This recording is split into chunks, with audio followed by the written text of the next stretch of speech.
थोडंसं गमतीशीर आहे, पण विचार करण्यासारखं आहे. ज्या मुली लग्नाचा विचार करत आहेत त्यांच्यासाठी हे खास. 2 प्रकारच्या मुलांशी अगदी डोळे झाकून लग्न करा. पहिला म्हणजे जो मुलगा वसतिगृहात किंवा हॉस्टेलमध्ये राहिला आहे. म्हणजे हे बघा, या मुलांना स्वच्छतेचा अजिबात गंध नसतो. ते कधीच तुम्हाला त्याच्याबद्दल बोलणार नाही. तूही करू नको, मीही करत नाही, असाच त्यांचा दृष्टिकोन असेल.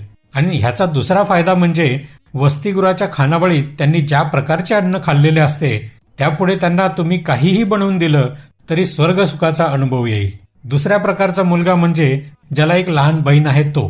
त्याच्या लहान बहिणीने त्याला इतका सुधारलेला असतो की तुम्हाला एक अत्यंत सज्जन आणि सगळं ऐकणारा नवरा मिळतो. दादा हे करू नको, असं करू नको, मला सोडायला ये, असंच कर, तसंच कर, एक ना अनेक सूचना देऊन त्याला इतका सरळ केलेला असतो की तो एक सज्जन नवरा म्हणून योग्य ठरतो. थोडं गमतीशीरच आहे, पण पटलं तर बघा, नाहीतर सोडून द्या.